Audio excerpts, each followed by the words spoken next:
A mis escritos y o conferencias sabe cuán crítico soy con la metodología de Coneval. Luego, no es lo normal es que me inviten los míos. Entonces, y nos reproducimos entre nosotros. Lo mismo que hacen los otros, que se invitan entre ellos. Bueno, pues en este caso no. Ya me explicó muy bien el secretario ejecutivo ayer que no hay tal línea, que no hay tal diferencia. Y lo sé porque voy siguiendo la trayectoria y los trabajos de Coneval y los utilizo como herramienta de trabajo. La segunda petición, la segunda disculpa, es que yo no soy neutral.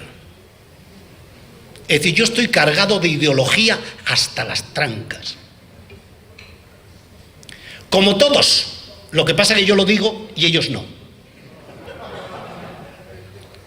Por lo tanto, no van a asistir a ustedes al discurso de un científico neutral. No, yo pienso como pienso. Y pienso, entre otras cosas, y de ahí mi tercera disculpa, que la ciencia a la que me he dedicado es un absoluto fracaso. Yo no sé cómo nos siguen llamando a los economistas todavía para algo. Sí. Somos una ciencia que tiene como objetivo mejorar la posición del hombre y la mujer en el mundo. Y se ha dedicado mayoritariamente a estudiar cómo hacer más ricos a los ricos. Luego es un fracaso. Y ahí están los resultados. Y se ha dedicado a hacer matemáticas. Y se ha olvidado, como dijo Polómerot, en el oscuro bosco que entró en el siglo XX, en ser una ciencia social, que es lo que tiene que ser. Y por ello les pido disculpas. Pero sigo en lo mío. Entre otras cosas porque estoy ya muy mayor para cambiar de nada.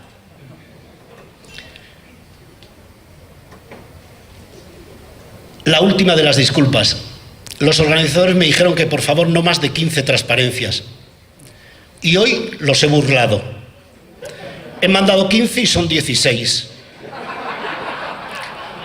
Porque esta misma mañana, viniendo a un seminario de pobreza, no he podido resistirme a este titular de la edición para América del diario El País, que dice que el hambre aumenta por tercer año y alcanza a 821 millones de personas.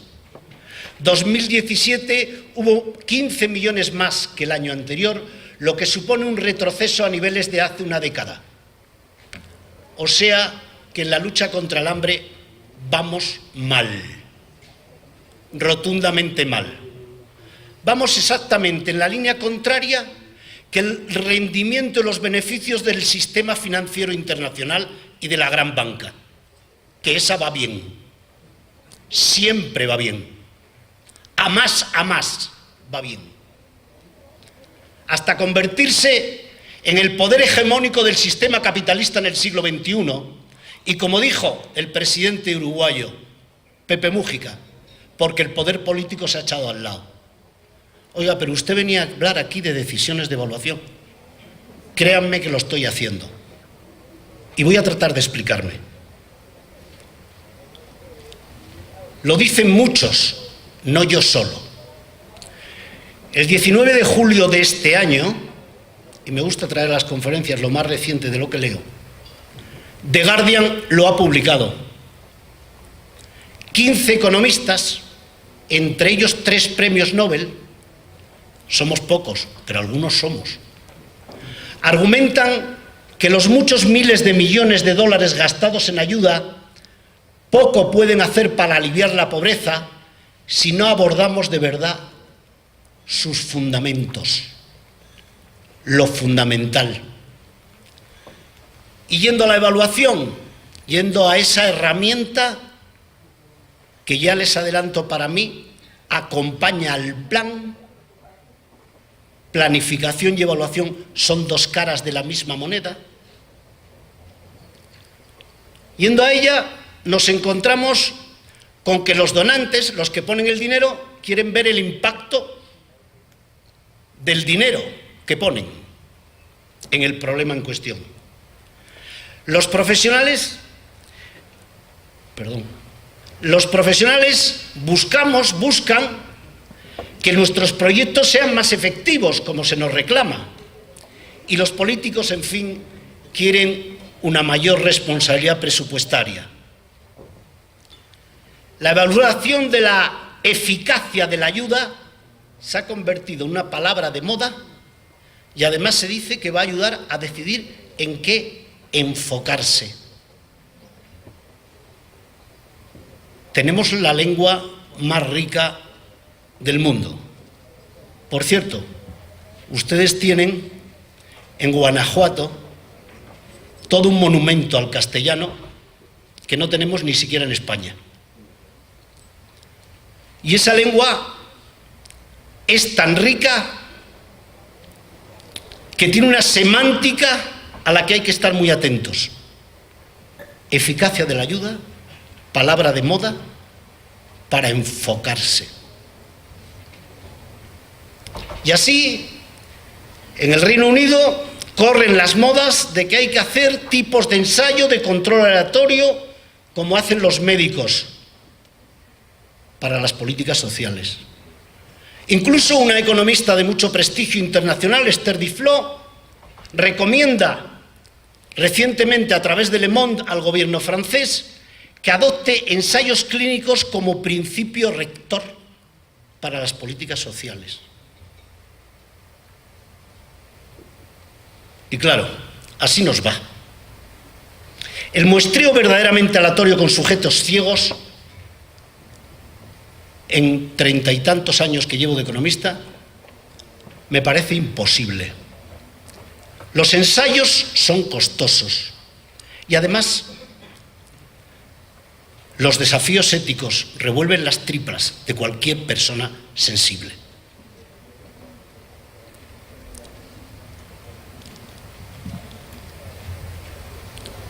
El verdadero problema respecto a la locura de la eficacia de la ayuda que mencionan los 15 economistas es que reduce las intervenciones en políticas sociales a microintervenciones a nivel local, ignorando los factores macroeconómicos, políticos e institucionales que son determinantes.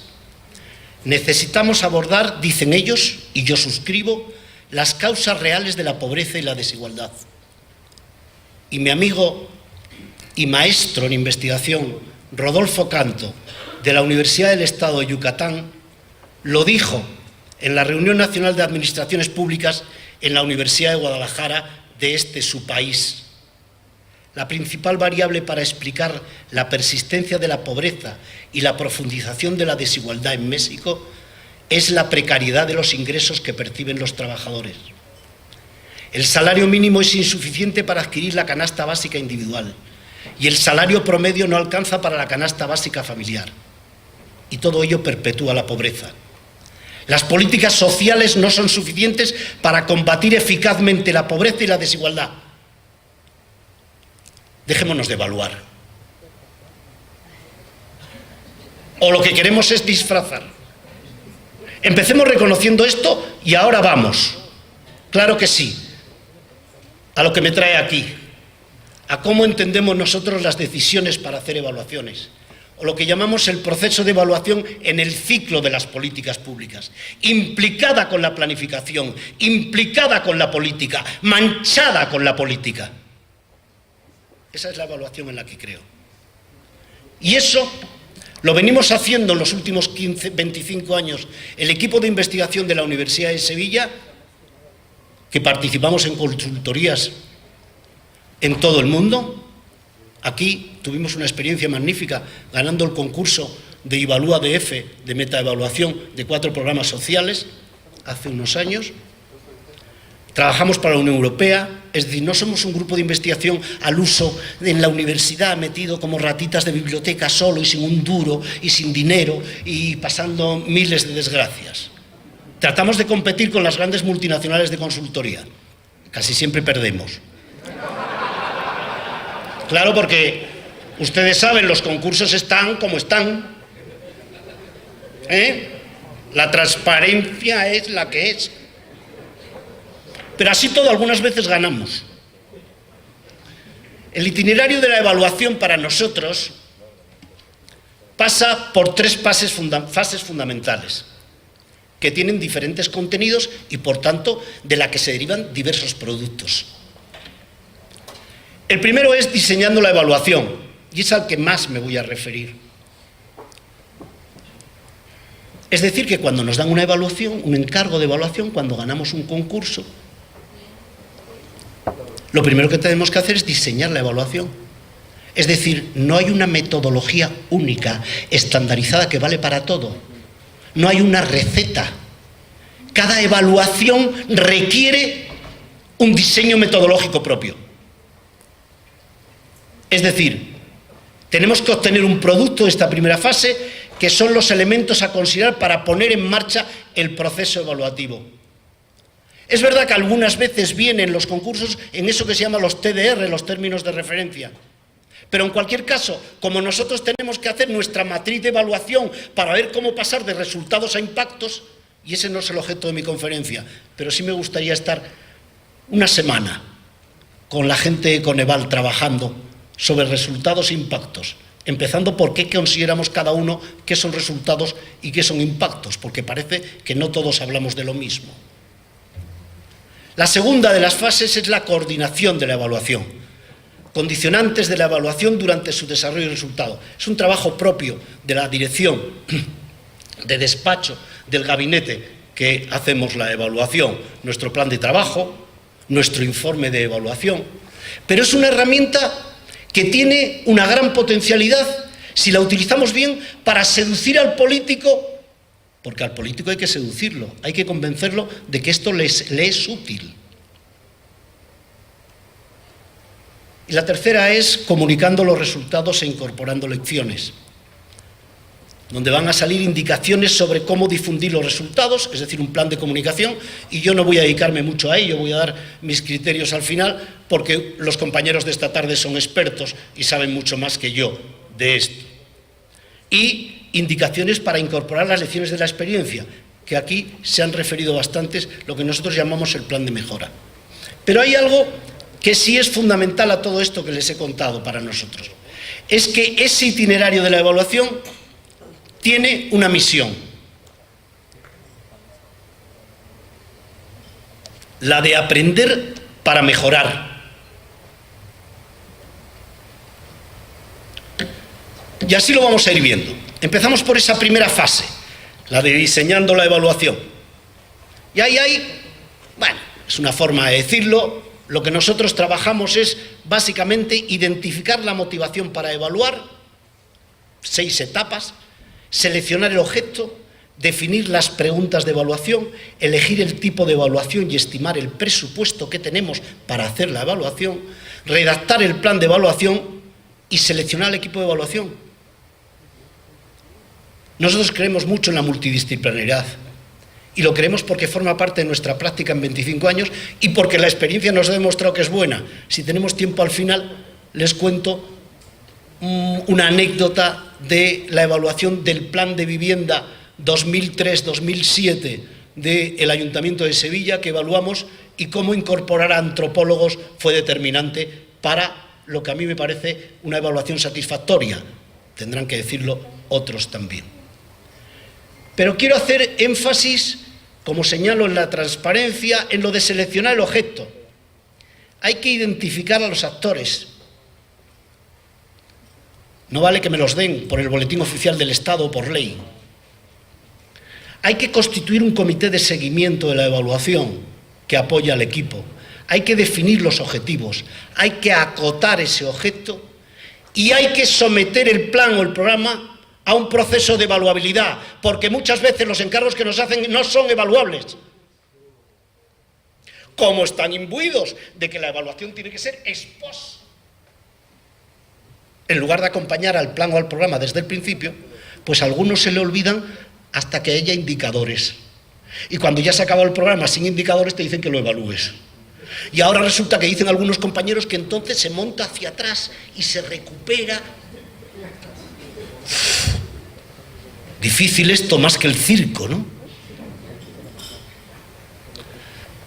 En la cuarta de las fases que apuntaba a elegir el tipo de evaluación y estimar el presupuesto, yo voy a centrarme bastante en mi intervención, comprenderás después de la declaración primera, en lo del tipo de evaluación.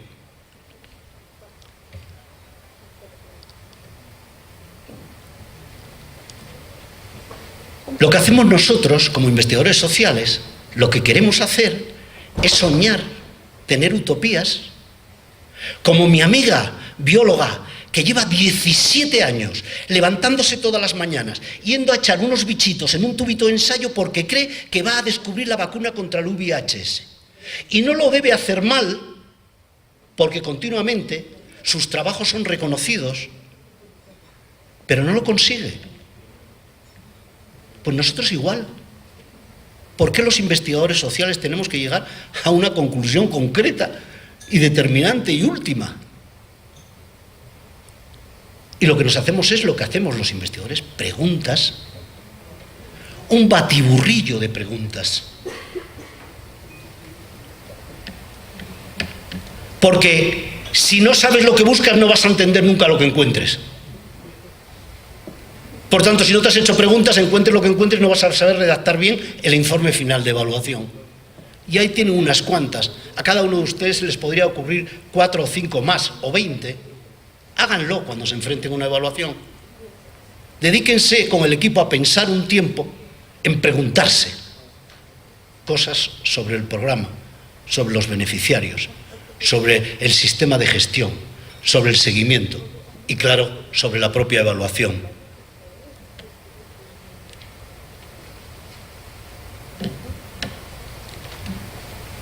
Y ahora vuelvo a la teoría. Para mí, la primera pregunta es el porqué de la evaluación.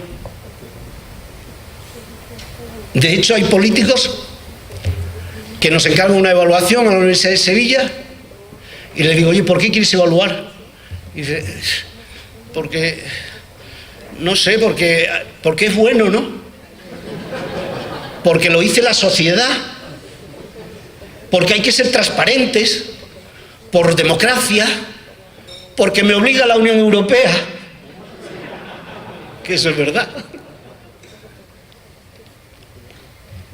Bueno, pues a mí me gustaría que esa fuese la primera pregunta, porque así sí podemos sacar la utilidad a la herramienta, utilidad para mejorar, utilidad para rendir cuentas, utilidad para iluminar acciones futuras, mejorar, viendo lo que hicimos bien, mal, regular.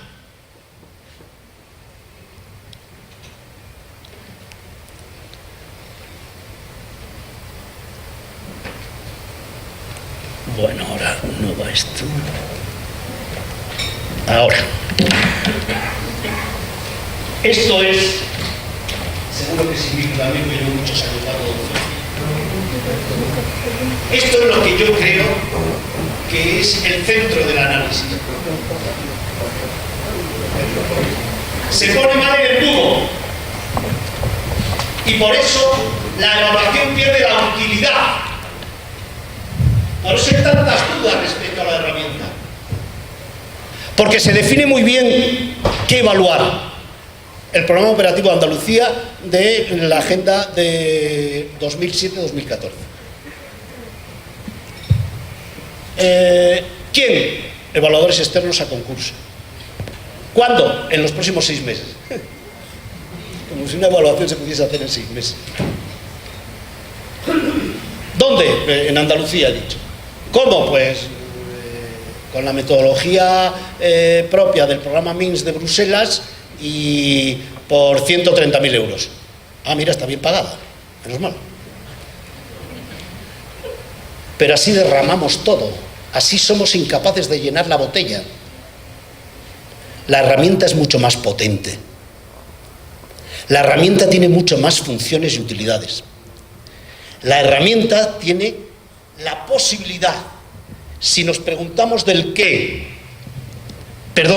por qué y el para qué, de buscar motivaciones en el equipo y en la sociedad, de buscar las funciones de la política pública y demostrar sus utilidades.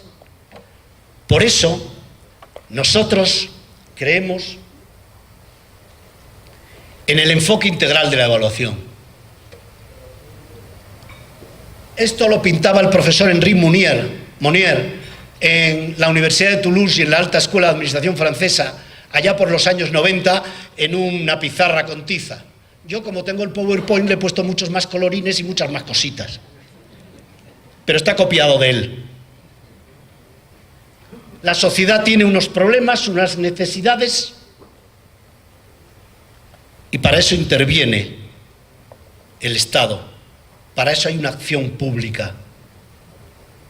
Y esa intervención se hace con planificación, un plan, con presupuestación, con control fiscal y financiero. Y yo quiero que algún día, con la cultura de la evaluación como herramienta que acompaña al plan, implicada en todo eso. Es decir, se establecen unos objetivos, unos instrumentos y unos impactos esperados. Es decir, en cambiar, en mejorar, en todo o en parte alguno de esos problemas. ¿Pero qué pasa? Pues pasa que hay muchas veces en que los problemas y los objetivos no se adecúan a los problemas y las necesidades, o que los instrumentos son incoherentes con los objetivos. Y evidentemente, hay poca eficacia y menos eficiencia podremos encontrar. Por eso nosotros hablamos de un proceso integral que, contemplando la evaluabilidad como herramienta determinante de si vamos a poder hacerla o no, a partir de ahí se incorpore al plan desde su primer momento y lo acompañe hasta poder medir los resultados. Oiga, ¿no dijo usted impactos? No, digo resultados. Oiga, ¿que puso usted impactos? No, perdónenme, que sí puse impactos, porque es lo que forma parte de la lógica política de administración pública. Pero como economista, conocedor de la realidad, tengo que hablar de resultados. Es una obviedad. El ejemplo es muy sencillo. A mí no me pueden juzgar como profesor, ni a la Facultad de Ciencias Económicas de la Universidad de Sevilla, porque los economistas de la Universidad de Sevilla se coloquen de economistas en el mercado de trabajo. ¿Qué sería el impacto? A mí me tienen que juzgar porque sean buenos economistas, que estén bien formados. Luego a lo mejor uno de ellos quiere ser batería de un equipo, de un grupo de rock, o presentador de televisión, o quiere hacer una tabla de surf, o peor aún, con el 62% de los jóvenes españoles menores de 30 años en situación de desempleo, como nos está pasando ahora, está condenado al paro porque el sistema y la estructura productiva de mi país no genera las condiciones para que se coloquen. Culpa mía no, oiga. Por lo tanto, avancemos en resultados y veamos por qué no se producen los impactos, que por supuesto no negamos que debamos analizar. Y aquí está la madre de las batallas. Les prometí al principio que la cosa tenía su morbo. Y lo tiene. Ay, perdón. Lo he hecho mal. Perdón. Esto es el manual del Banco Interamericano de Desarrollo. Esto es lo que podemos hacer cuando podemos hacer evaluaciones. Por supuesto, las de arriba son mejores que las de abajo. Como sabemos desde niños, cuando nos pintan una pirámide, que es mejor estar arriba que abajo. ¿Ya los tienen? Nosotros estamos abajo. Nosotros planteamos metodologías de evaluación con criterios participativos. Ellos están arriba o en el medio. Ahora en el medio, porque parece que lo de arriba no les dio mucho resultado.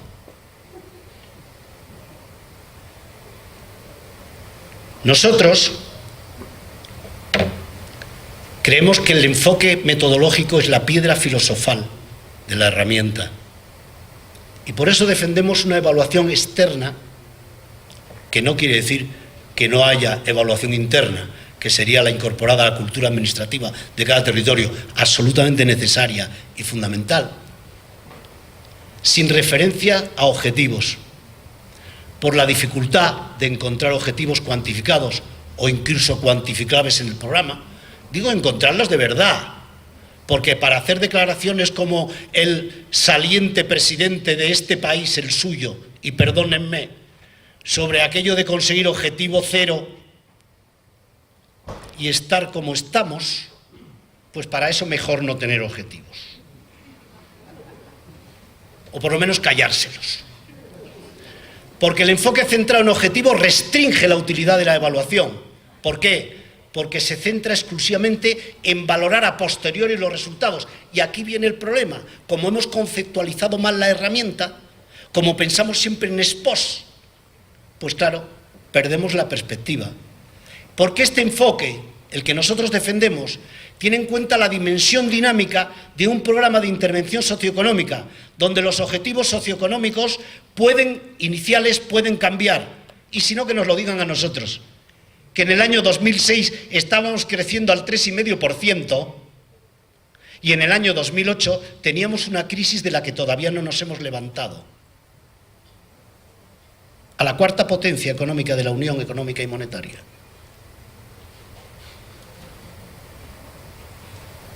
¿Cómo evaluar bien el plan de vivienda social 2004-2007 del Ayuntamiento de Sevilla sin considerar que si viene una crisis financiera internacional que por culpa de los especuladores nefastos del sistema financiero arruinan la vida de todos, se viene abajo el plan? Porque además, volviendo a nuestros clásicos, no siempre se dará la teoría de la causación de la que hablaba Campbell, o la teoría del programa de Weiss, sobre la base de la cual se pretende demostrar las hipótesis causa-efecto. Es más, yo diría que en el siglo XXI tenemos que abandonar ese maniqueísmo cartesiano de la búsqueda de relaciones causa-efecto. La realidad es más polacotómica, del griego polaxos, que significa cortar, dividir de muchas maneras. No es verdad que haciendo viviendas acabe con el problema de la vivienda.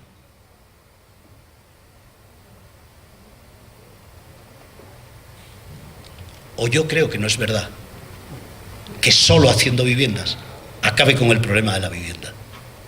O yo creo que no es verdad que solo haciendo viviendas los jóvenes españoles en desempleo podrán construir una pareja y emanciparse.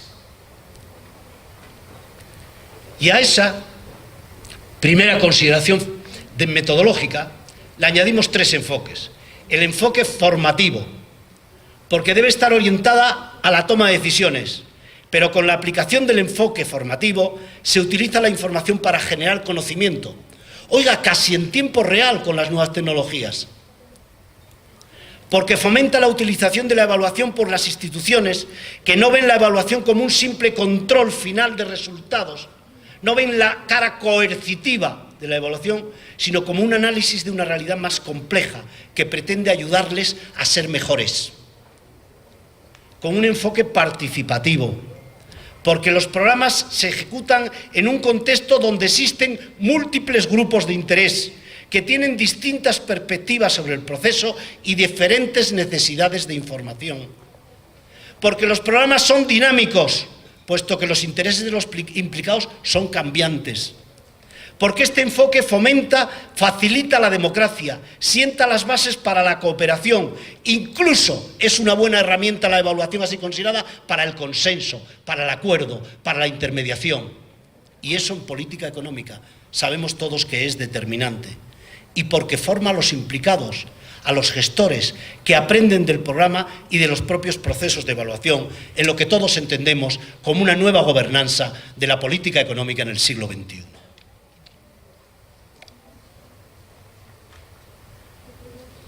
Y por último, siguiendo al profesor Monnier, como decía antes, integral y holístico, porque los programas no se diseñan ni se ejecutan aislados, porque forman parte de un mosaico donde cada pieza juega un papel en los resultados finales de un proceso sociopolítico mucho más amplio y complejo del que se considera a nivel microeconómico, local, interdependiente de múltiples factores.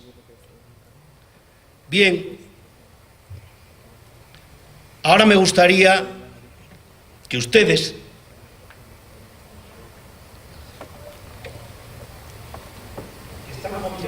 en la herramienta, que saben más que yo de ella en muchos casos, que saben mucho más de los programas que ustedes trabajan, que cualquiera que vengamos con la libretita de maestro a dar lecciones a nadie. Yo quisiera que se preguntasen si ese modelo que les pinto ahí no es realmente una metodología para la evaluación. Quisiera que se preguntasen si eso que les pinto ahí, que como pueden ustedes observar, es ni más ni menos que el conjunto de técnicas propias de quienes nos dedicamos a la investigación social, si no ofrece criterios sobre los que juzgar los méritos y consecuencias de una intervención pública. Si ese modelo no se centra en valorar una política en sí misma.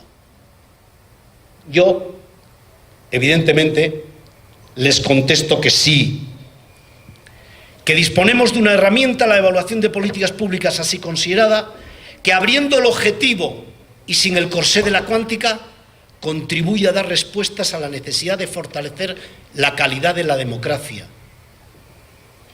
¿O no es ese el nexo de preocupación de todos los análisis, de los nuestros y de los compañeros que plantean otras metodologías? La evaluación de políticas públicas, incorporada desde el primer momento a la planificación, examina de manera sistemática la idoneidad de la lógica de la intervención y de las relaciones entre las actuaciones, objetivos y fines de la misma. Adecúa los sistemas articulados para la ejecución de la política y establece el grado de aceptación y capacidad de los decisores políticos, gestores y técnicos para llevarlas a cabo. Pero, aún más, y es un pequeño detalle, pero no menor, permite conservar y plantear un discurso social de los participantes sobre una determinada intervención pública. Esto que les he dicho, en los últimos 20 años, me ha llevado a serios enfrentamientos en todos los foros en los que he intervenido. En todos los foros donde había compañeros del otro bando, o compañeras, evidentemente. En los que estaba con los míos no, pero ya digo que eso no los debo contar, porque aportan poco. En las reuniones del CLAD, por ejemplo,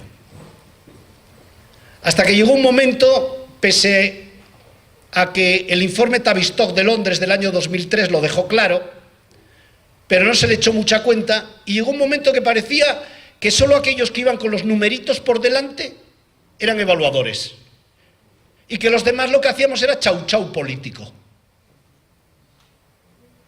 cuando no demagogia izquierdista. Claro,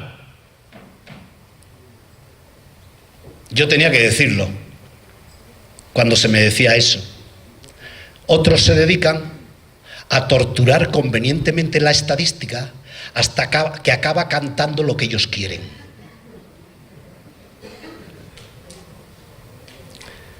Pero tuvimos una suerte, y es que a Christie y Alkin en el 2008 se les ocurrió hacer una metáfora de los métodos de evaluación con un árbol. Y entonces nos salvaron la vida. Ya somos evaluadores todos. Somos pajaritos evaluadores que cantamos según la ramita donde nos queramos colocar. Y hay compañeros que hacen muy bien, se dedican a preocuparse por el método y a dedicar horas y horas a discutir si la campana de Gauss y la serie histórica contemplada o el grupo de control se sale un 0,338 infinitesimal 4225, o si son 3 o 4 los que debemos meter en el grupo de control en lugar de 23. Me parece bien, son sesudas tesis doctorales y yo se lo agradezco en nombre de la ciencia. pero yo estoy en otra. Yo estoy en lo de mejorar la posición del hombre y la mujer en el mundo. A mí me interesa la herramienta por su utilidad y uso. A mí me interesa la herramienta por los vínculos entre la evaluación y la democracia.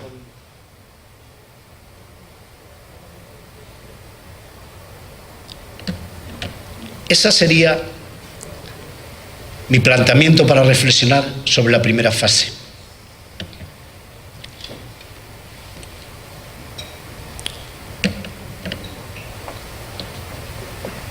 En cuanto a la segunda, ya dije que forma parte de los estudios de gabinete propios. Aquí puedo mencionar lo de la anécdota, creo que me da tiempo. Lo de seleccionar el equipo evaluador. Miren,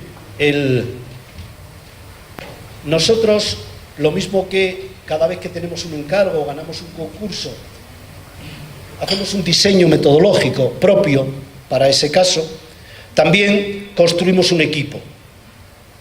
Es evidente que la máxima de investigadores de nuestro grupo pues se mantiene, digamos, estable. 4, 5, 6. Pero cuando abordamos un proyecto de evaluación, incorporamos a otros compañeros. Yo, que soy, como ustedes observarán, muy mayor ya, pues estaba más apegado a eso, a los investigadores que trabajaban siempre conmigo. Y fue precisamente en el caso que les mencioné, la evaluación del plan de vivienda de la ciudad de Sevilla, cuando uno de los compañeros me dijo: José Luis, deberíamos considerar la posibilidad de incorporar al equipo a un antropólogo o una antropóloga. Bueno, como soy sectario, soy economista, eso de la antropología está bien, hacen cosas bonitas y tal. No, me pareció yo a mí que aquello podría retrasarnos mucho y ya veríamos. Pero bueno, acepté. Y contratamos a una compañera que precisamente vino de la Universidad de Barcelona. Diseñamos el plan de trabajo y nos dimos cuenta. La primera constatación fue que entre los peticionarios al ayuntamiento de una vivienda pública para jóvenes, pues había un grupo que a la pregunta de ¿dónde quiere usted su vivienda en caso de que se le haga y se le dé?, pues contestaba en la solicitud: en el barrio de Pinomontano, es un barrio de Sevilla, en Pinomontano. Y había otros que decían donde sea, no rellenaban ni la casilla. Yo quiero una vivienda, la mayoría, pero había un grupo que en Pinomontano y siempre en Pinomontano, no aparecían de otros barrios. Y bueno, les llamó la atención a los investigadores y la compañera antropóloga dijo: oye, José Luis, esto merece la pena hacer si hay antropólogos o antropólogas en la sala, que me disculpen porque a lo mejor no lo digo bien, pero deberíamos hacer un estudio de vida. Digo, ¿y eso? Dice, porque aquí tiene que haber una razón de fondo que justifique el porqué. Los jóvenes, un grupo de jóvenes quiere que la vivienda sea en Pinomontano la que se le adjudique. Digo, ¿y eso cuánto lleva? Dice, en 2 meses lo podemos hacer. Digo, para 2 meses estamos. Si en la fase 1 ya hemos dicho que tenemos la entrega a tal fecha, que tenemos... para 2 meses. Dice, bueno, si contamos con más gente y aquilato el sistema de encuestación y nos vamos a vivir allí al barrio durante una semana, pues a lo mejor lo puedo hacer. Bueno, lo hicimos.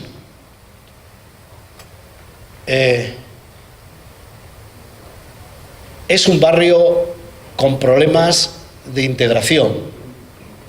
Es un barrio, no en exclusión social, pero un barrio, bueno, con problemas, ya digo, donde mucha de la gente joven tiene la vinculación con el barrio a través de sus abuelos, que son los que los llevaban al colegio allí porque sus padres estaban trabajando y no podían. Incluso ellos vivían residencia oficial en otro barrio con sus padres, pero jugaban, querían ir con sus abuelos en el barrio. Había un liderazgo social, y yo les confieso que en esto del liderazgo social no hay ningún mensaje subliminal, porque les digo que yo soy ateo, pero había un liderazgo en el párroco del barrio católico. El párroco, por ejemplo, se había encargado de crear un taller de graffiti. Y la iglesia está completamente grafiteada.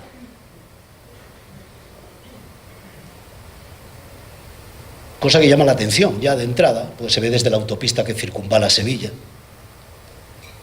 Bueno, nos aproximamos a esa realidad, observamos que había un liderazgo social, que había un grupo de jóvenes en situación de desempleo. Pues buscando, lo que encontramos no era un tema de vivienda, pero encontramos claras situaciones para crear empleo juvenil que se habían buscado ellos. Hacían rap, música, que yo no sé explicarles muy bien porque yo estoy en otra onda. Diseñaban prendas propias de esa tribu urbana, que parece que son muy grandes, camisolas y pantalones muy grandes, y gorras. Y tenían un taller de estudios de animación. Hoy exportan esos productos, el diseño de esos productos textiles, han creado cerca de 50 puestos de trabajo, y una cooperativa de 5 de ellos son animadores de los dibujos que produce Hollywood. Todo eso estaba tapado y lo sacó la evaluación. Oiga, pero si era evaluación del plan de vivienda, ya, pero yo hago evaluación libre de objetivos.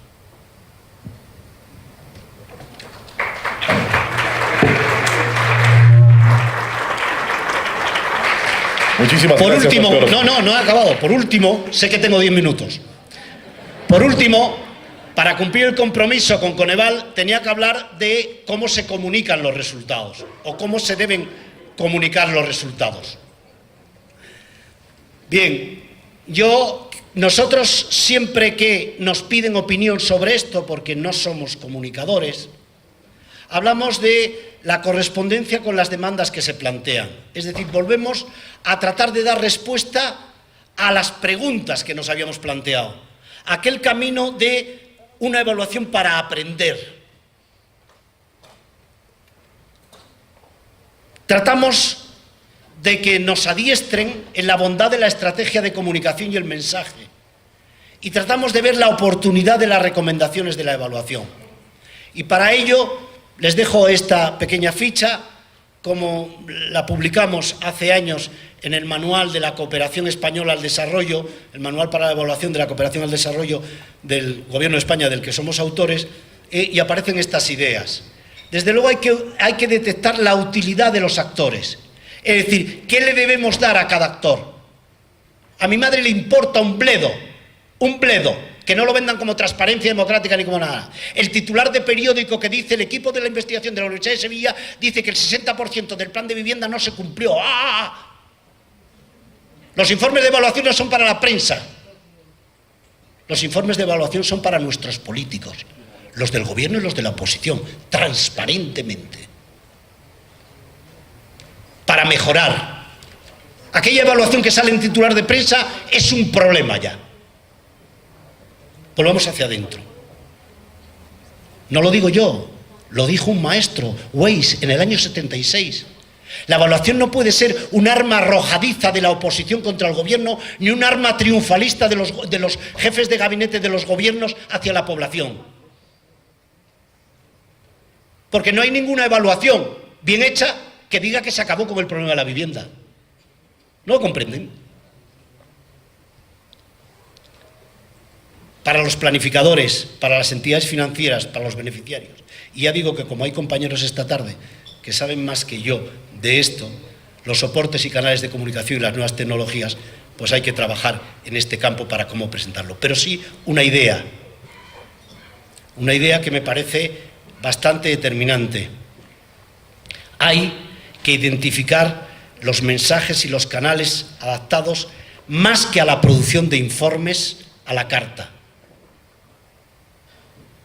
Los informes a la carta caen en el maniqueísmo reproductivo y al final, pues como los artículos de impacto que exigen ahora en las universidades, no los lee nadie. En fin, y acabo, entendemos que estamos en un estado de divorcio entre el poder y la política. He venido a un seminario sobre pobreza y recuerdo el artículo publicado por Antón Costa, catedrático de la Universidad de Barcelona, ya en el 2014 en el diario El País, titulado «La desigualdad asesina a la democracia». Y efectivamente es así. Debemos combatir la desigualdad no por ética, que eso entra dentro de lo personal, no por moral, no por solidaridad, sino porque se carga la democracia, porque la desigualdad económica produce desigualdad política, porque los pobres se autoexcluyen políticamente y porque al final la política populista sustituye a la política democrática. En definitiva, como titula la obra de Huckman, ¿la riqueza de unos nos beneficia a todos? Esa es la pregunta que cabe en el siglo XXI. Cuando la madre Inglaterra le va bien, a la hija la India le va bien. Querido Adam Smith, no era así. Y la segunda pregunta es una obra de autores que están en mis antípodas ideológicas. Me gusta utilizar a aquellos que no piensan como yo cuando pueden enseñarme algo. Son profesores del MIT, son premio Banco Bilbao Vizcaya, comprenderán que yo no estoy en esos lares.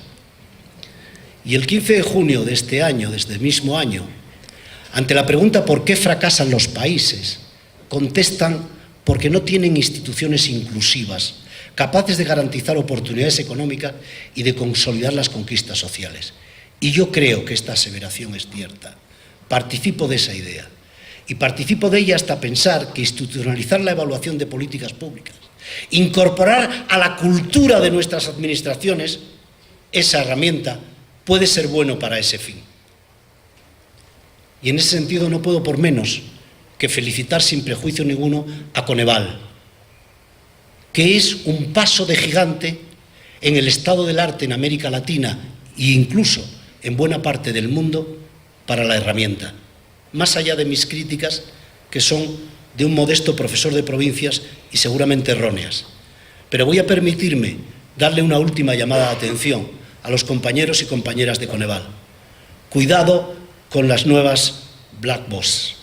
Ojo con el uso y abuso de sistemas automatizados de estándares algorítmicos, totalmente opacos que utilizan los gobiernos para decidir cuestiones tales como la ayuda a la dependencia.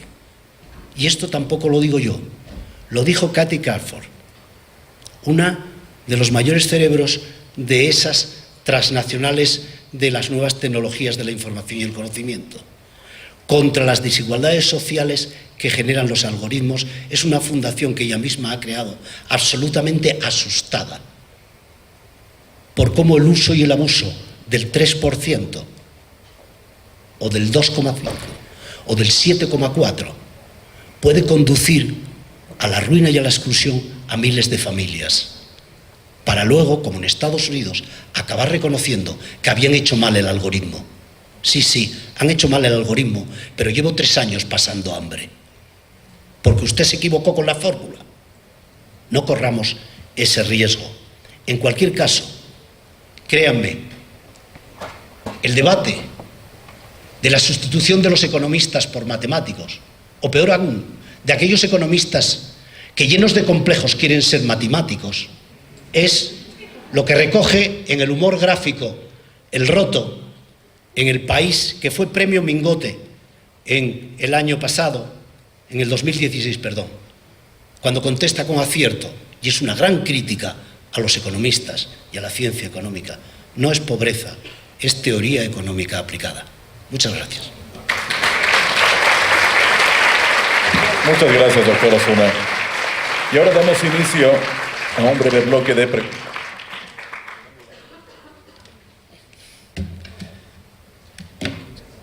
No, debo pedir disculpas al compañero por pasarme en el tiempo.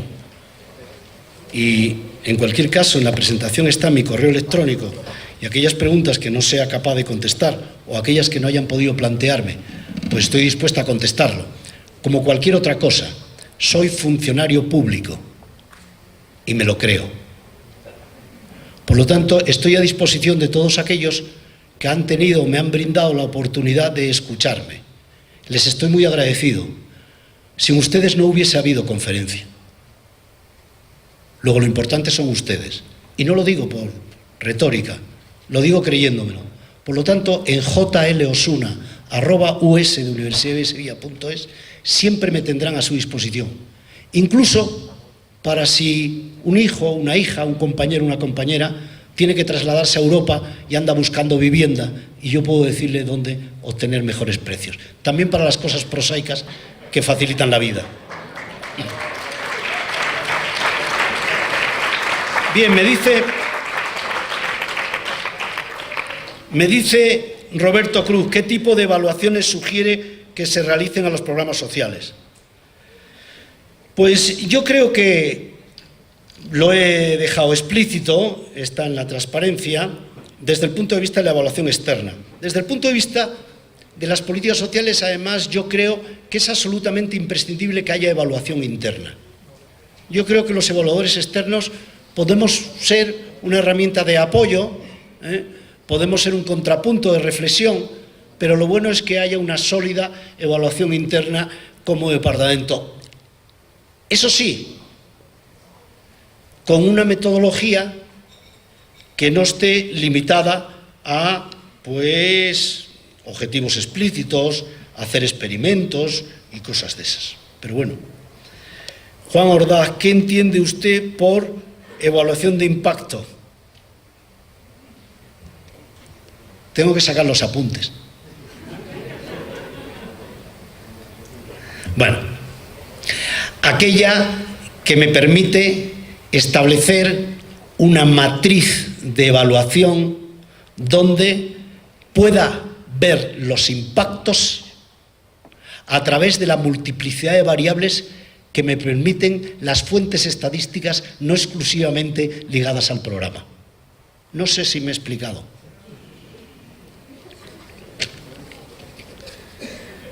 Cuando la ley te exige realizar evaluaciones, ¿cómo convences a los tomadores de decisiones la importancia más allá del mandato? ¿Eso nos resta utilidad a la evaluación? ¿Es bueno ponerlo en la ley? Voy a la primera de las dos preguntas. El tiempo de la evaluación no coincide con el tiempo del político. Y el político tiene que saberlo. Que estamos en tiempos distintos. Por eso la evaluación, me habrán oído repetirlo, tiene que incorporarse a la cultura democrática del país. Miren, no los utilizo como ejemplo porque yo crea que son buenos en todo. Es más, ellos no practican la siesta y a mí me encanta. Pero tengo que reconocer que los calvinistas del norte de Europa son los únicos que no se preguntan estas cosas. Porque la evaluación está en su cultura de gestión pública. Está instalada. No viene un político y dice, hay que hacer evaluaciones. Y viene otro y dice, sí, hay que hacer muchas más evaluaciones. Y dice, no, yo voy a hacer más que tú. La prensa noruega no habla de evaluaciones. La prensa sueca no saca titulares de la evaluación. ¿Me queda algún tiempo? Miren, una anécdota. Uno de los programas que evaluamos hace muchos años fue un pequeño programa de cooperación en África del gobierno sueco. Y pone en el currículum que soy el evaluador español que más evaluaciones ha dirigido. Y es verdad. Pero es una tontería. Yo no sé, figura ahí y como lo utilizamos todos lo del número, ¿y si son todas malas? Pues soy un fraude. ¿Ven ustedes cómo la cuántica es una tontería? ¿Qué significa eso de que es el evaluador español que más evaluaciones ha dirigido? Habrá que ver si son buenas, malas o regulares, ¿no? Porque en sí mismo no dice nada, sin embargo figura en mi currículum. Tengo que confesar que también tengo mis miserias. Bueno, pues de todas las que he dirigido, creo que el 80% el político no se las leyó. No digo las evaluaciones, digo las recomendaciones. Pero el gobierno sueco, después de entregársela y habérnosla pagado, como a los 3 meses o así, recibimos una carta invitados al Parlamento sueco para presentar el resultado de nuestra evaluación. Fue hace muchos años y no vean cómo se puso mi vanidad personal. Se lo dije a mi papá, a mi mamá, a todo el mundo. En la facultad me puse un cartel, que voy al Parlamento sueco, que voy al Parlamento sueco. Llevé muchas lecciones en ese viaje. Una, por ejemplo, que el Parlamento sueco se utiliza para que se reúnan asociaciones de tenistas, por ejemplo. Que no es eso de donde se casan los reyes y suben la alfombra roja, solo, que por atrás. Por tanto, yo creí que iba a la alfombra roja y el taxi me dejó por detrás en una puerta chiquitita donde entraba gente con raquetas. Y claro, mi vanidad se bajó como un soufflé. Y después nos reunimos en una sala muy modesta, una mesa oblicua, y estaban allí el representante parlamentarios del grupo del gobierno y en aquel momento había 4 partidos de la oposición. Me dieron 15 minutos para intervenir. Intervine a los 15 minutos. Hice ademán de irme, me dijeron que me quedase si quería. Me quedé. Y asistí a la gran lección de la evaluación de políticas públicas y su utilidad. Se pusieron a discutir sobre nuestras recomendaciones.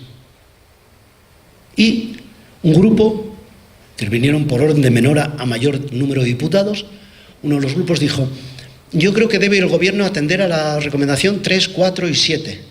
Y el otro, yo creo que a la 8, 9 y tal. Y el otro, yo creo, y lo argumentaban y discutían.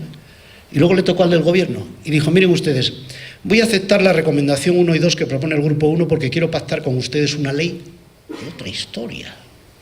Claro, política. Y voy a aceptar, de su grupo no voy a aceptar ninguna, y el gobierno propone la 4 y la 5. Ya está. Ni más ni menos. ¿O es que los evaluadores vamos a sustituir a los gobiernos democráticamente elegidos y lo que nosotros decimos es lo que hay que hacer? ¿Vamos a ser los tecnócratas, los nuevos Napoleones? No, no, no. Nosotros hacemos una serie de valoraciones lo mejor que podemos y el gobierno decide coger las que le parece más interesante o que puede hacer. Y punto.